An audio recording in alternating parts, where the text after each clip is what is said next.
Ladies and gentlemen, welcome to the launch of 9th S.R. Nathan Fellow, Mr. Ravi Menon's book, The Singapore Synthesis, Innovation, Inclusion, Inspiration.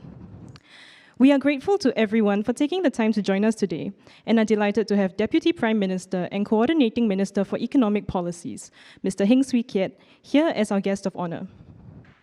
Mr. Janadas Devan, Director of IPS, will begin with his welcome remarks. He will be followed by DPM Heng, and finally, Mr. Ravi Menon. We will then launch the book. Following the launch, there will also be a book signing session with Mr. Menon. But first, I would like to highlight a few housekeeping rules. Please keep your mask on when not eating or drinking, and please also switch your mobile phones to silent mode. For other distinguished guests, friends of IPS, and members of the public who could not join us in person today, we have invited them to tune in online to our Facebook page, where we are live streaming this event. This live stream can also be watched after the event on our IPS Facebook page and YouTube channel. Online purchase of Mr. Menon's book is now available on World Scientific Publishing's website. For the entire month of August, all volumes of the IPS-Nathan Lecture series, including Mr. Menon's book, can be purchased online with a 20% discount. Enter the promo code WSIPS20 for 20% off your purchase. Now, without further ado, to kick off today's proceedings, Mr. Janadas Devan, Director of IPS, will deliver his welcome remarks. Director, please. Thank you. DPM,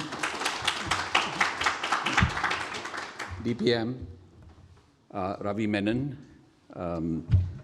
Dean of the Lee Kuan Yew School of Public Policy, Mr. Dr. Danny Quah, distinguished guests and friends.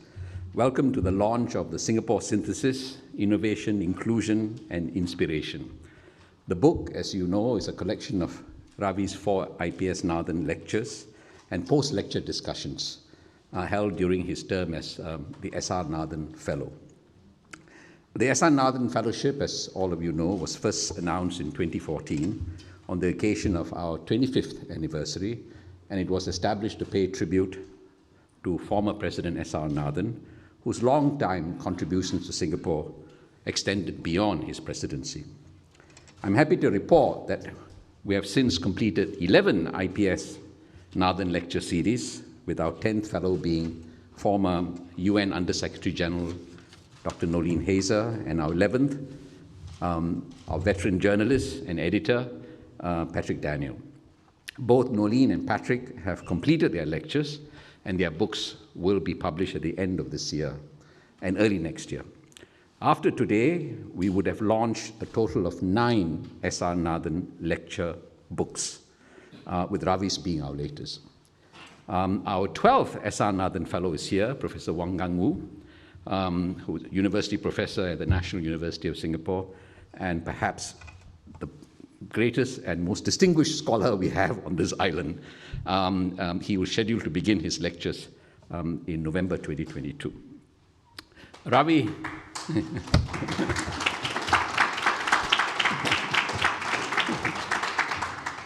Ravi is a busy man. His day job is not so simple, as our guest of honor, DPM, can attest. He rejected my request to deliver these lectures, I think, 3 times. I can't recall how I persuaded him finally, but I'm very glad he agreed.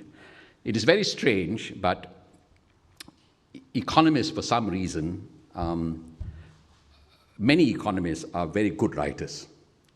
In the 20th century, you have Maynard Keynes, of course, and then you have people like John Kenneth Galbraith.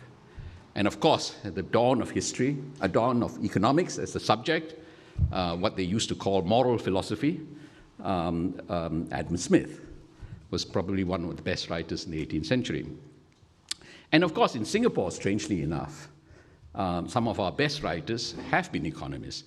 In my view, the best writer of English prose we have had is Dr. Goh Keng Swee, an economist, both by training as well as a practitioner. Dr. Goh, as some of you would know, couldn't speak. He mumbled, which is why you can hardly ever see a single photograph of him at an election rally. He never graced an election rally after 1959, and then after that, he gave up campaigning. But he wrote like an angel. He didn't sound like one, but he wrote like an angel. And Ravi is in that series of economists. And unlike Dr. Goh, Ravi can also speak. And as you would realize if you had seen the videos of his lectures. I looked up why economics was called moral philosophy for a very long time, actually until the early 20th century. And the reason was it was considered to be a study of what is right and what is wrong in overcoming scarcity and maximizing prosperity. So that's why it was called moral philosophy. And I think Ravi's book exemplifies that view of economics. It is above all an accounting of what is right and what is wrong in our conduct of economics. So Ravi, congratulations and thank you very much for agreeing to be our 9th S.R. Nathan Fellow. Thank you very much.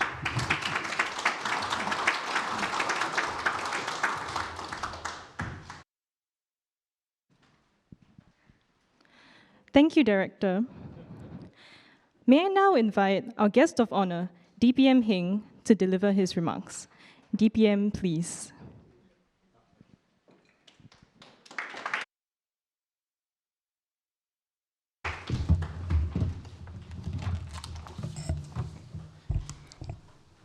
Mr. Janadas Devan, Director IPS, Mr. Ravi Menon, 9th S.R. Nathan Fellow, and ladies and gentlemen, a very good afternoon to everyone.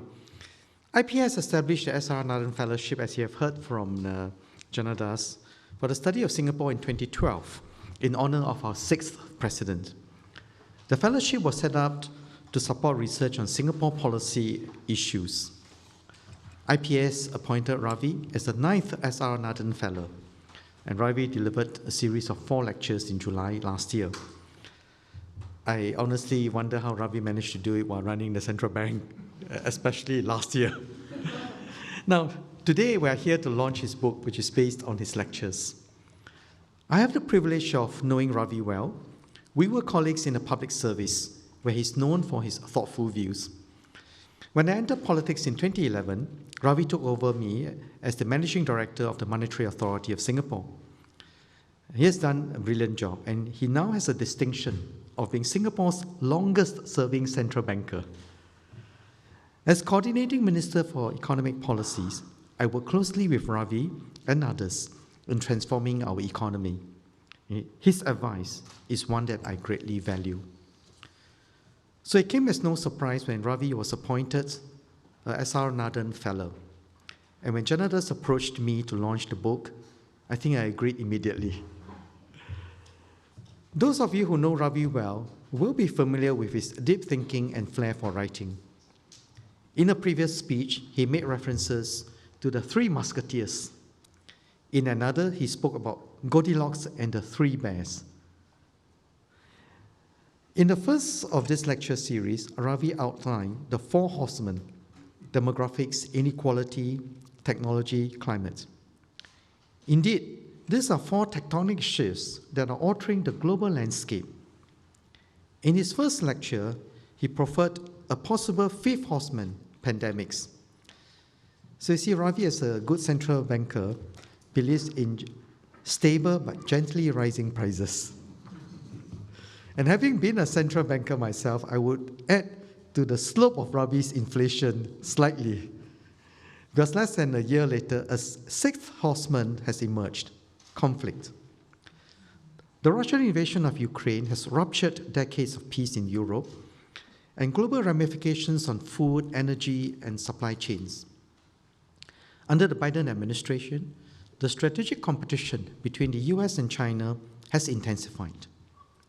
The temperature has gone up in hotspots like Taiwan, which could reach boiling point if there are any miscalculations. So while there are few known horsemen, which Ravi had outlined, there are also other horsemen not in our direct field of view yet, which might rear their head unexpectedly. We live in a more complex and uncertain world, and the four horsemen could well turn into a cavalry. We might not know when and where the cavalry would strike, but if we stood still, we are certain of being mowed down when it does. So having captured our attention, in his next 3 lectures, Ravi argued for what it means for Singapore to be a nation, an economy, and a society rolled into one. I have several observations in response to this lecture series, but I'll keep them brief, for I'm sure you want to hear directly from the horseman, from Ravi. My first observation is groupthink, more specifically, the lack of it, which is a good thing. In his speeches, Ravi outlined his thoughts on what we needed to do to create a better future, from increasing carbon taxes to raising wealth taxes and studying having a minimum wage. Coming from the establishment, some were surprised by his candidness.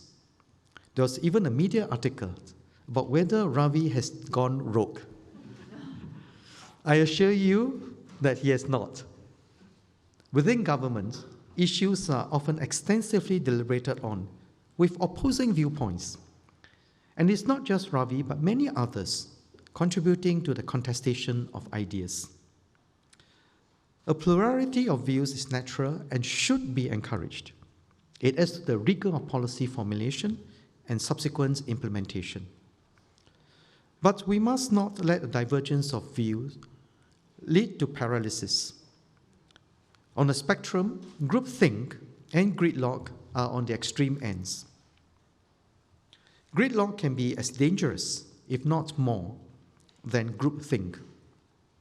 As with most things, we need to find a path that works in our context. We need to take a pragmatic and constructive approach to build common ground. While values may drive our conviction, taking an overly ideological approach could very easily lead to gridlock. While we want a diversity of views and debate the different perspectives rigorously, we also need leaders with the vision and courage to decide on a course of action. And once a decision is taken, it's time to act collectively and decisively with all hands on deck. And we must periodically review the choices made to see whether we could do even better. This is how it works in Singapore, and this has made us successful. So my first observation is that we have a very healthy dose of productive pluralism in Singapore, which we must continue to harness. And Ravi's lectures adds much to this. My second observation is that much of what different groups of Singaporeans aspire towards are not fundamentally that different. A vibrant economy, a more equal society, a more sustainable environment, and more. But policy choices come with trade-offs. This is where perspectives may differ. The benefits and costs may apply to each of us differently. We may not give the same weight to the same consideration. Consequently, we may have divergent approaches on how to approach the same issue. So we must not let differences on how to make these trade-offs hold us back from achieving our common aspirations. Take lower wage workers. There is broad consensus to uplift the wages of these workers to create a more equal society. How much, how fast, how to implement, how the cost increase should be borne? This is where there are different perspectives from businesses, unions, service buyers, the community, to the workers themselves. I do not intend to go into the policy minutiae in my speech, nor the various partnership models to build consensus and to galvanize action. But I'm glad we introduced the progressive wage model, which is making tangible improvements to the lives of lower wage workers. The differences in views are perhaps smaller than what they are often made out to be. If we make the effort to understand the different perspectives and appreciate the constraints, the gaps can be further narrowed. This is how we make the trade-offs can shift over time. What might be less practical now might work in the future. So any policy discourse will be an ongoing one, with our policies reviewed and refreshed over time. I've given the example of lower wage workers, but the same dynamics could be said of wealth taxes and other social policies, and also our economic policies. Most of us want a growing and vibrant economy that will create better jobs with better lives for our people. But how do we keep pace with disruption? How do we make the transition to a more digital and greener economy? How do we equip our workers with the skills to succeed while also attracting the top global talent needed to propel our growth sectors and complement our workforce? PM spoke about this at NDR on Sunday. It is important that we acknowledge while different groups of Singaporeans may have different approaches, we do in fact have very similar aspirations. The glass is often more than half full. This gives us greater confidence that we can grow what we have in common, even as we ensure that each of our voices are heard. And this brings me to my third observation, the need to ensure that discourse grows the common space and not diminish it. Ravi spoke about the celebration of diversity in his last lecture. Indeed, diversity is one of the features of our multiracial and multicultural society, one that we should continue to embrace and celebrate. But we do not need to look too far back to know that the harmonious state of affairs that we have today is not one that should be taken for granted. My generation grew up during the race riots. Race and religion will remain fault lines. As society becomes more diverse, more fault lines will emerge. There are difficult and deeply emotive issues that societies must grapple with, not just locally, but globally. We must learn to handle these issues sensitively and with forbearance. Progress cannot be made by advocating loudly for a single viewpoint. Take the discourse on Section 377A, which PM addressed recently at NDR. This is a long-standing and deep-seated issue with strong views for and against a repeal. Through extensive consultation taken closed door in a candid and constructive manner, we are moving towards a new equilibrium. PM announced that we'll work towards a repeal of Section 377A while amending the Constitution to protect the current definition of marriage from being challenged in court. DPM Wong also gave his assurances that the definition of marriage would not change under his watch should the PAP be re-elected in the next GE. A new balance would not be possible if people insist only on pushing across their views or venture into polemics. Singaporeans, by and large, cherish a harmony and common space that we have. Even for difficult and emotive issues, parties have approached dialogue with respect, restraint, and rationality. Arriving at the new equilibrium on Section 377A will show that even for contentious issues, there can be room for accommodation. But we all need to do our part to carry out the dialogue in a way that will move society forward and call out those whose actions undermine the harmony that we so treasure. Let me now turn back to the S.R. Nathan Fellowship. The late S.R. Nathan was an accomplished civil servant, a distinguished diplomat, and Singapore's longest-serving president. I've benefited greatly from the advice that he has given me over the years. Through this fellowship, his legacy lives on. Ravi joins a list of distinguished fellows, 8 before him, with a total of 12 appointed to date. Together, they cover a wide range of topics and come from varied backgrounds. As importantly, they have pushed the bounds of thinking and promoted public understanding and discourse on critical issues of national interest. This lecture series could not have come at a better time, as DPM Lawrence Wong is leading the ongoing Forward Singapore effort to collectively renew our social compact.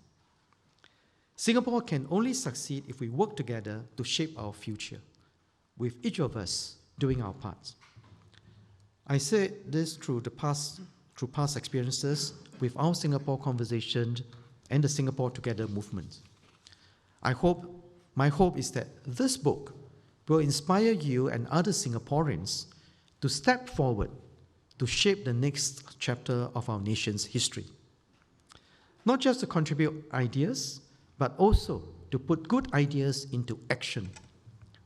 In this way, we can continue to be an inspiring nation, an inclusive society, and an innovative economy. So do give DPM Wong and the 4G team your fullest support. And let me once again congratulate Ravi on your lecture series and on the launch of this book. Thank you.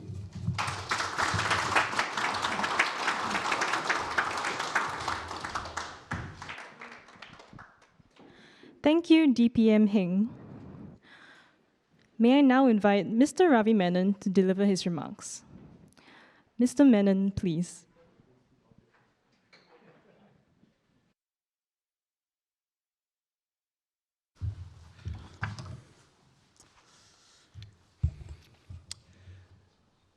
Good afternoon, everyone. DPM Heng Swee Keat, Janadas Devan, ladies and gentlemen, friends and colleagues. Thank you for coming. DPM Heng, thank you for doing the honors of launching this book and for your kind words. You have consistently stood for many of the ideas that I advocated in my lectures, promoting innovation, keeping Singapore open, looking out for those less fortunate than ourselves, and most of all, an embracing ethos of setting aside our differences and coming together for the common good of Singapore. Thank you for your leadership, and thank you for gracing this occasion. Janadas, thank you for your persistence in persuading me to give these lectures. You nailed it, as I recall, at a lunch we had in late 2020. What I cannot understand is why I not only agreed to do the lectures, but I also paid for the lunch. I can only say we have the right person as Chief of Government Communications. But Janadas has done our nation a great service by facilitating through the IPS-Nathan Lectures over the last 8 years a deep, varied, and priceless body of work on Singapore. There are many others whom I'm indebted to for making these lectures possible. I've expressed my appreciation to them in the foreword to the book. There's one group that I want to warmly acknowledge: the more than 200 individuals who wrote to me offering thanks, praise, and encouragement. It was humbling to read their emails and letters, some from people I did not know, some from people who shared their insights and hopes. And I quoted a few of these in the subsequent lectures. Some said the lectures resonated with them, others that they learned from them, and yet others that they were inspired. Some leaders made the lectures recommended reading for their staff. The Civil Service College is looking into converting the lectures into learning objects. Besides those who wrote to me directly, many others offered comments on social media, agreeing or disagreeing with what I shared. To all of them, my heartfelt thanks. You are the 1,000 points of light that I spoke of in my last lecture, the multiple sources of strength that make up an inspiring nation. I wrote these lectures out of a conviction that Singapore can do better. It is about a refreshed approach, building on our fundamentals, while responding to 4 tectonic shifts: aging demographics, rising inequality, technological disruption, and climate change. And as DPM Heng just reminded us, pandemics, conflict, and what have you. Innovation must be at the heart of our economy. Singapore is no longer playing catch-up. Innovation will be our main source of future growth and prosperity. And there are three areas where we can be truly innovative. Export our domestic services like healthcare and education. Digitalize our economy end to end. And make our economy green and sustainable. Harnessing technology to create new value and enhance efficiency will be the way to achieve productivity growth and rising wages. But even more than technology, people will be critical to building an innovative economy. We must attract the best global talents, as well as continually build our own skills and capabilities. We cannot do one and not the other. Inclusion must be the hallmark of our society. To stay cohesive as one people, we must be a place where everyone has an opportunity to move up in life, and everyone is treated with dignity and respect. We must lift our low-wage workers, sustain median wage growth, temper wealth inequality, and promote income mobility. Our social inclusion agenda must be centered on good jobs and rising wages, rather than high taxes or widespread transfers. We need safety nets for a basic level of support to some form of minimum wage and an enhanced workfare income supplement. We need a trampoline to help those who have lost their jobs bounce back through re-employment support. And we need escalators to enable people to move up a trajectory of rising wages. For those at the lower third of the wage ladder, this is through an expanded progressive wage model. For those in the middle third, this is through reclaiming jobs for Singaporeans from lower wage foreign workers. And across the spectrum, we must professionalize every job in Singapore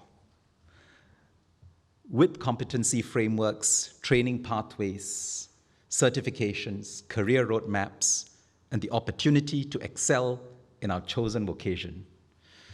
And we must make lifelong learning a reality for every one of us, from kindergarten to the end of our lives. Finally, the true test of an inclusive society is about how well we look out for the least among us, our aged destitute, our disabled, our special needs children, and our migrant workers. Inspiration based on values and driven by purpose is what will make our nation great. An innovative economy is not without risk. An inclusive society is not without cost. Whether we are willing to bear the risk or pay the price will boil down to values and purpose, who we are, what we stand for, and where we want to go. People are inspired when they focus on something larger than themselves. The Singapore Synthesis sets out 5 values that could make us an inspiring nation. Can we be a meritocracy of hope that is broad, inclusive, and compassionate? Can we be a beacon for diversity that is gracious, that is open to different views, and empathetic to the lived reality of others? Can we be a city of giving, driven by a spirit of volunteerism and philanthropy?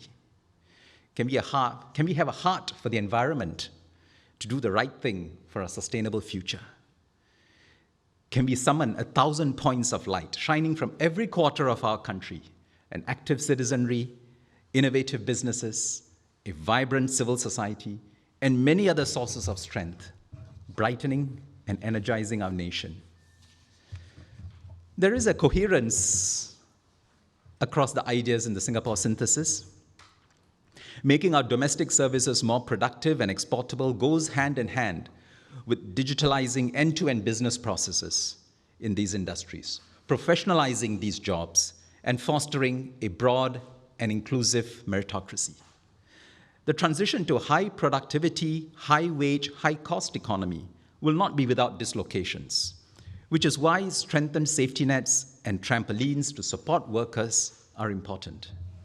The impetus for restructuring towards a greener economy comes not only from economic incentive, but a societal value, with people having a heart for the environment and willing to pay a price today for a more sustainable tomorrow.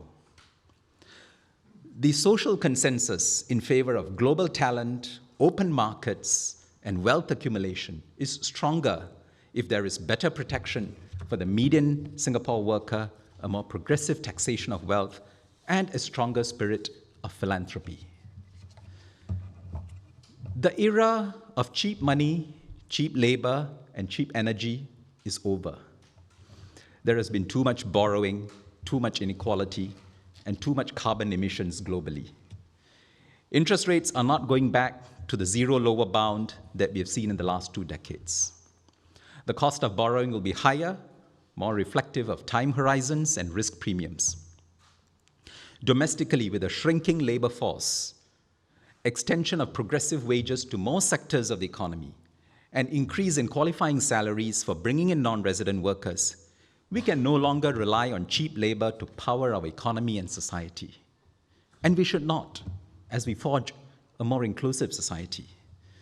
The cost of energy can only go up as the world and Singapore seek to reduce carbon emissions in a race against time to cap global warming and avoid catastrophic climate change.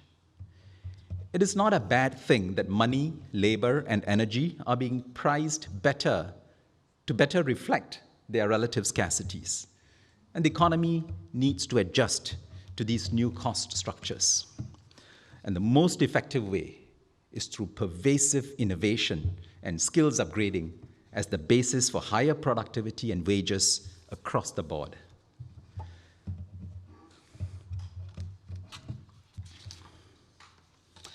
Is the Singapore synthesis too ambitious? Perhaps. But can we not do with a dose of ambition to spur bolder action? Shortly after separation from Malaysia in 1965, when our prospects looked gloomy and our future unsteady, our founding Prime Minister, Mr. Lee Kuan Yew, proclaimed, and I quote, "In 10 years' time, this will be a metropolis. Never fear," unquote. We created an industrial estate out of mosquito-infested swamps and an island to house the world's 3rd largest oil refining center despite not producing a single drop of oil. We became the first country in the world to close the water loop. We collect every drop of used water, treat and purify it, and turn much of it into clean water again. The Singapore story is one of relentless ambition and achievement. Is the Singapore synthesis too idealistic? Maybe, but can we not do with a touch of idealism to summon our best instincts rather than our worst fears? This nation was founded on principles that were idealistic for their times. A multiracial society amid the realities of race riots and strife. A meritocracy among the dominant systems of class and privilege. And an ethos of integrity and excellence in public life amid widespread corruption and incompetence. It took courage and faith to make these ideals living realities today. At the same time, we must see the world for what it is, with all its threats and challenges, some of which I described in my first lecture as the 4 horsemen. Since those lectures, a major war has broken out between the 2 largest countries in Europe. Global inflation has surged to its highest rates in 4 decades, and geopolitical tensions have sharply escalated in Northeast Asia. And meanwhile, climate change continues to gather pace, while the world is struggling to make headway on the transition to net zero. I gave a somewhat somber speech on this just last week. So the Singapore synthesis is about holding idealism and realism in equal measure. Uncertainty in the world around us need not obscure our own clarity of purpose. Our journey cannot be one of merely solving the problems that come our way. It must be guided by a vision of what we want to be and how we want to get there. In a sense, this is what the current Forward Singapore process is also about. And I hope the Singapore synthesis can make a small contribution to the Forward Singapore exercise.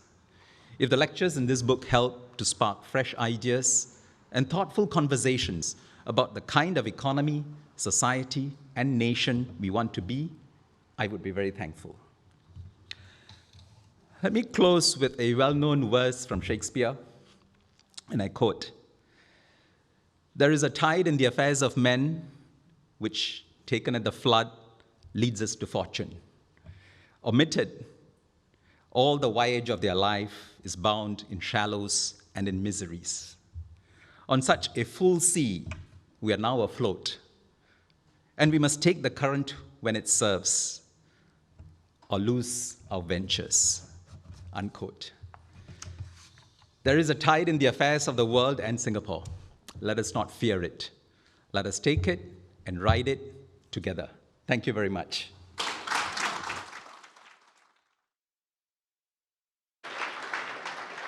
Thank you, Mr. Menon. Please remain on stage. May I now invite DPM Heng and Director to the stage for the launch of the book, please.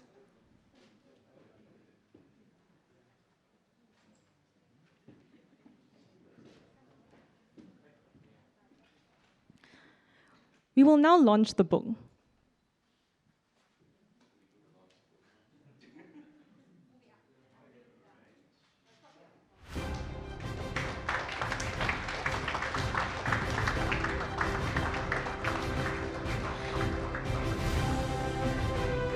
Mr. Menon will now present DPM Heng with a copy of the book.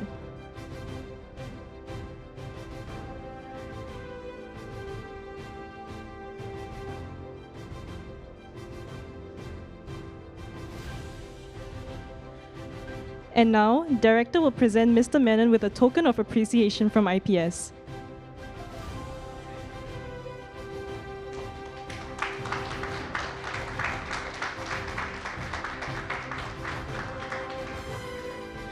Please remain on stage for a photo together.